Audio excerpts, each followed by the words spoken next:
What if every time I send the movie's logos, I was pronouncing it incorrectly and actually meant logos in a Greek philosophical sense? Like I was making some kind of grand statement about divine rationality and the quest to attain a universal understanding of the cosmos, but no one got it. So then I chose a video about Mr. Deeds of all movies to drop this huge revelation. Yeah, it would be completely absurd and waste way more time than the 35 seconds of logos that I'm about to give this movie a sin for. Anyway, enjoy the show. Hello, folks at home. Here I am 100 yards from the top of Mount Everest. Doing an interview at an absurd place and time because the movie wanted to spend very few resources on establishing your character and your importance to the story. Shouldn't you take your age into consideration, sir? This should have been brought to his attention Yesterday! My journey through life has just begun. He did. I'm heading down now, sir. I advise you to do the same. The amount of oxygen these lively folks are sucking in while sprinting around indicates that no one told them about the shitty air up there. It sucks so bad, your best friend is an oxygen tank and your enemy is exertion.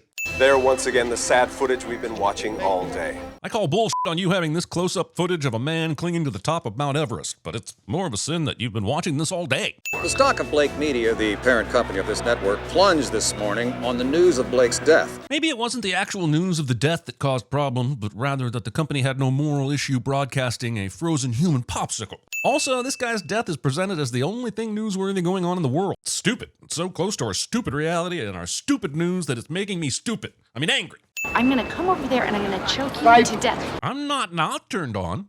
Guam's paying off at 1,000 to 1. Spanish conquistadors, and eventually American conquistadors.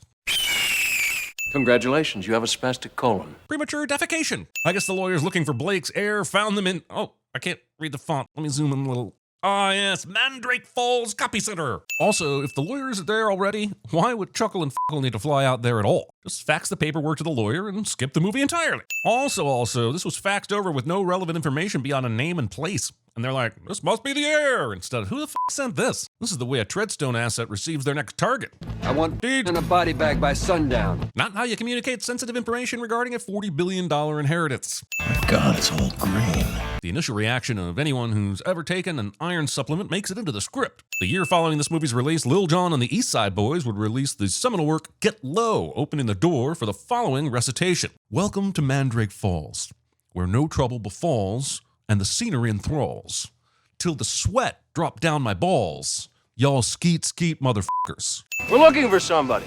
Longfellow Deeds. Deeds, Longfellow, Deeds. Maybe it's Greg. Deedsing on for all the some time until you finally Greg. The props department really just said, get hats, folded paper, and a random dog for this scene. You can't live in a pizzeria. Citation needed. Get your grubby fucking finger out of the inside of the jug. My soda's in there.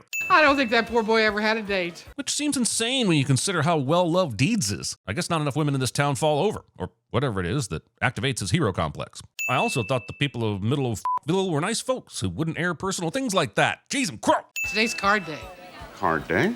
Deeds writes greeting cards. Lot. We are very fortunate to have been informed of this very specific character trait so organically. Had they shown up yesterday or tomorrow on a non-card day, this story would have been truly Hallmark said it showed some potential, which is pretty cool. What Deeds doesn't know is that they gave the same response when Anthony Weiner accidentally tweeted a pic. Hey, handshakes are for strangers. We hug around here, buddy. But you are strangers. Hey, Deeds, read a card already. I gotta get back on duty. It takes Deeds a minute to realize the stolen valor. Wait a minute.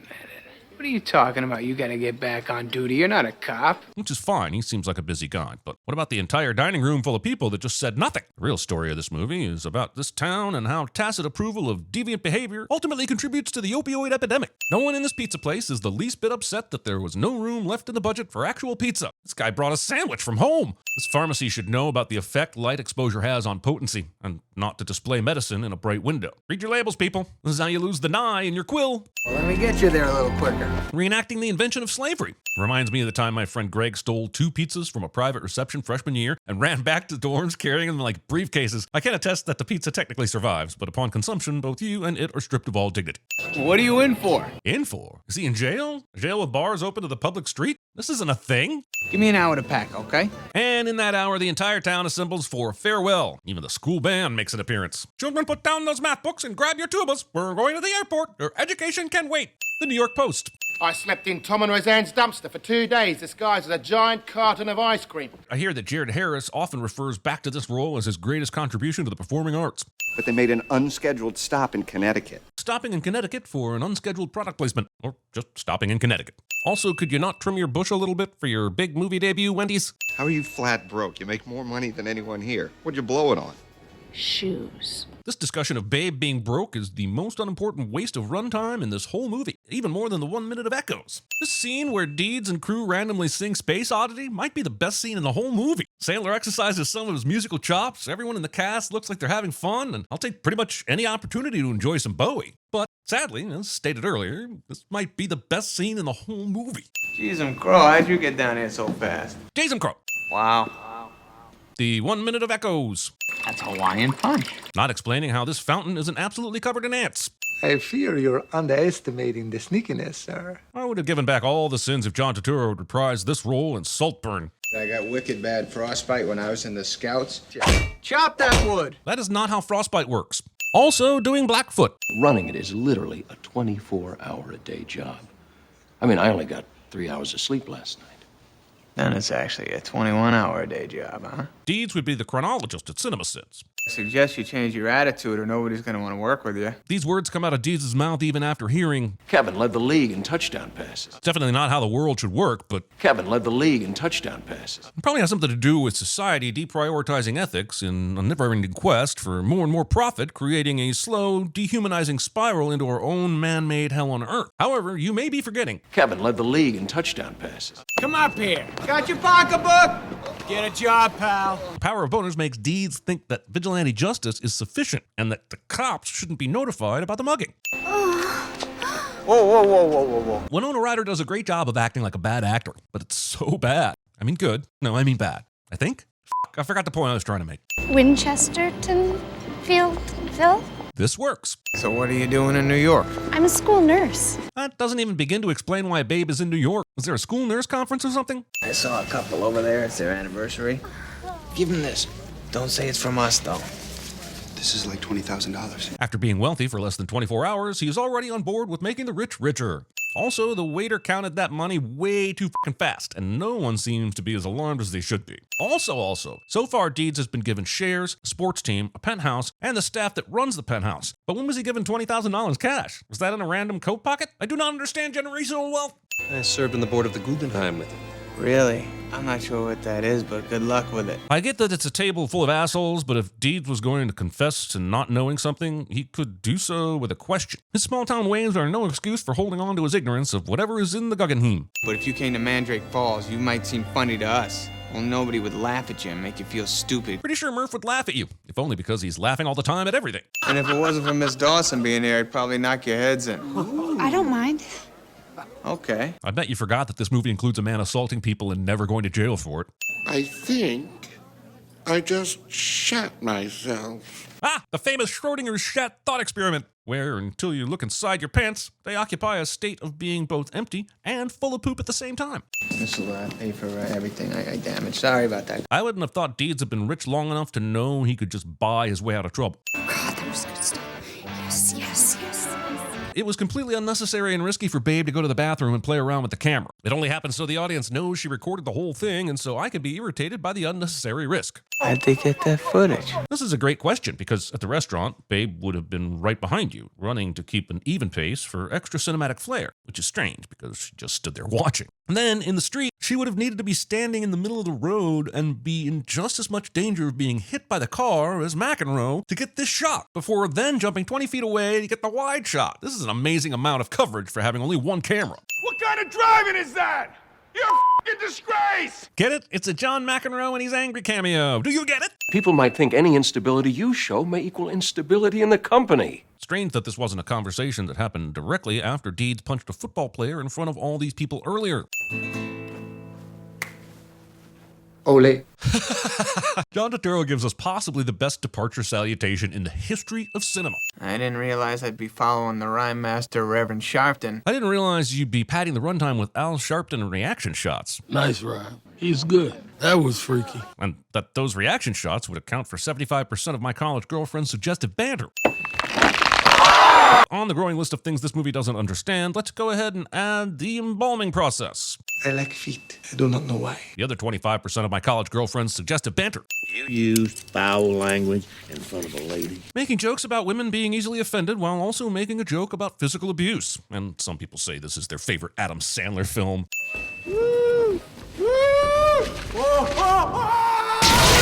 The physics in this room is broken. Also, this table wasn't here when Deeds arrived a day or so ago. So why is it there? And if it was just added to the entryway, how did it acquire Blake's super important to the plot diary? What are you gonna do with your 20,000? Quit school. You don't need money to quit school. You need your parents' permission, though. Dumb kids. And I remember the time I fell out of old Boo Radley's apple tree. Deeds can claim to not know a lot of things like the Guggenheim Museum, but I draw the line with suspending disbelief that no school ever forced him to read To Kill a Mockingbird. How the hell's he climb like that? He must have monkey blood in him or something. There's no way to be certain that Deeds doesn't have monkey blood in him. But regardless, that is not how blood works, and everyone in New York should be concerned that this man is allowed to be the first person to respond to anything. It's an honor to work with New York's bravest guys. The thing is, you're not so much working with them as you are interfering with an active rescue operation. Let the people in firefighting gear do their fucking jobs. I just want to know how the conversation went with Kellogg. The only way we agree to this deal is if we can set your product on fire. Okay, but only if you set a cat on fire too. Done. We never get the story about why this gun is hanging out on the counter like Coretta was fighting fire with gunfire. This cat is knee-deep in cake. This poor fucking cat. Now it has to be bathed. I got you, Diddy! This is not how afros work. I think I found Fifi. Fifi survives this. I'm okay. Movie opens the door for misinterpretation so it can later pat itself on the back when it walks through it. Has Longfellow Deeds been locked up? Of course not. While the rest of us obey the law, rich playboys like himself get to laugh at it. The Britishification of J. Jonah Jameson. He doesn't deserve this. Littering. Daisy, you sick-ass mofo. You gotta tap that before she starts boning other guys, kid. Booyah! Jan lets Murph take command of her keyboard and get out 122 more characters than I find believable. Sorry about that, dude. It's okay.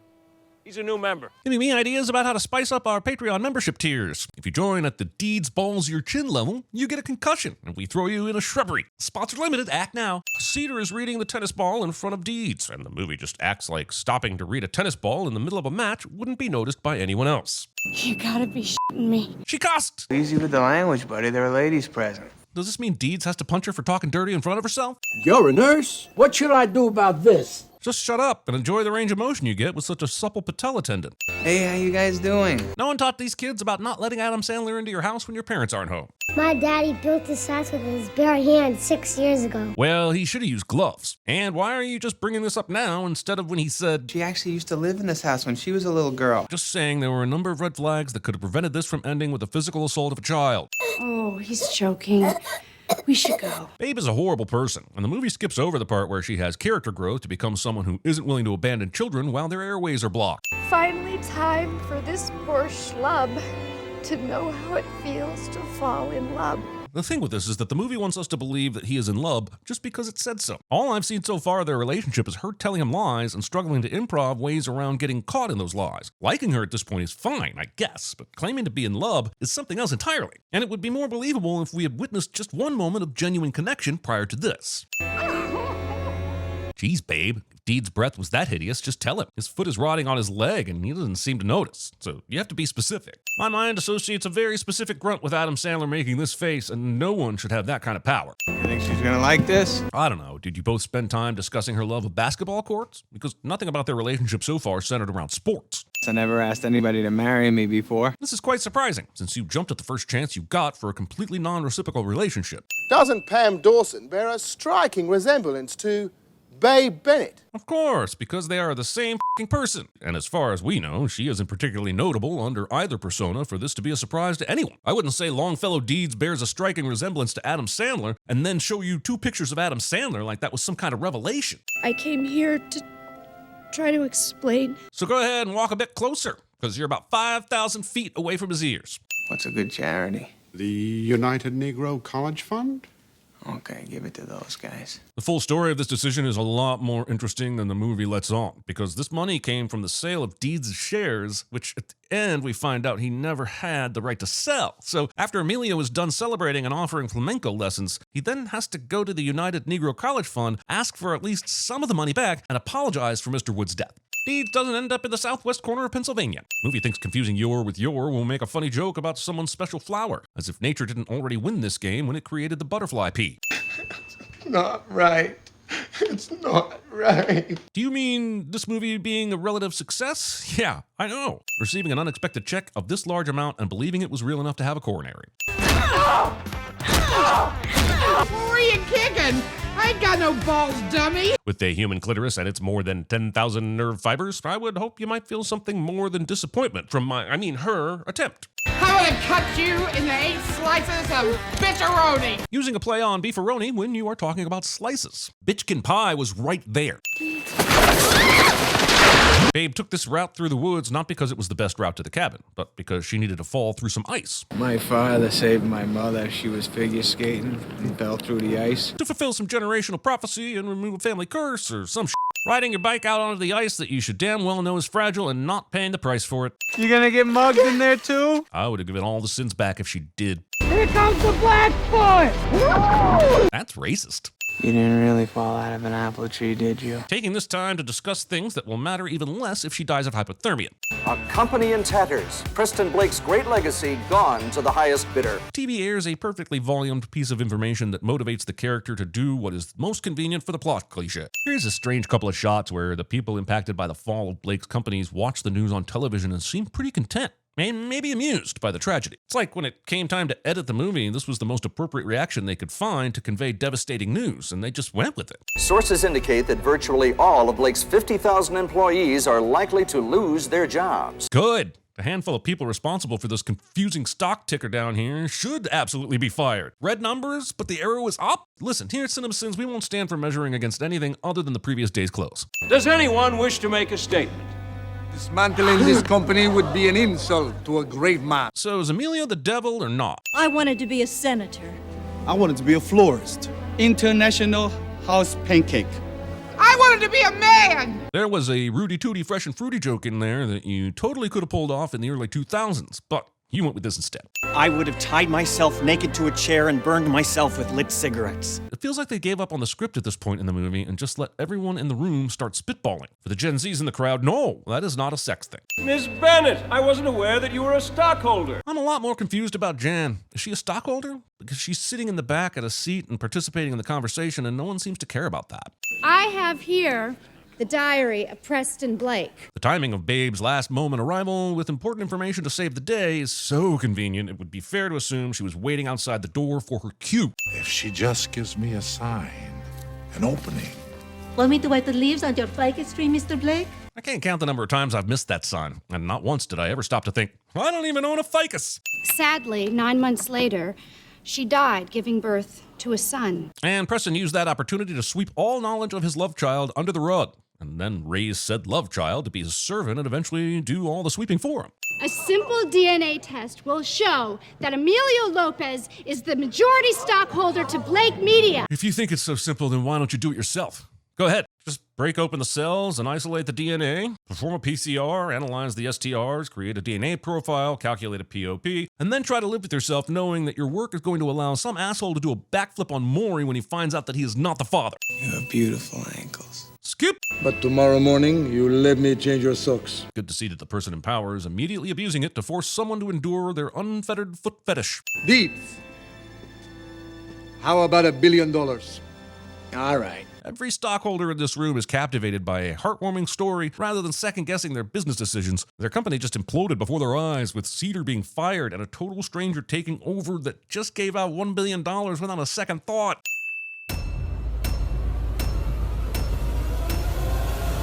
I'm not greedy, I'm only taking half. See you at the staff meeting on Monday. I'll bring the beers. Babe! Where's Babe? You protect the sheep by killing the motherfucking wolves. It's a fax! Oh, what's it say? The bodyguard stabbed to death. The 5 stand trapped. He's rewriting the movie. Ken and I kind of, we're taking a break. Want me to kill him for you? We tried that once, remember? I've been shitting pancakes ever since.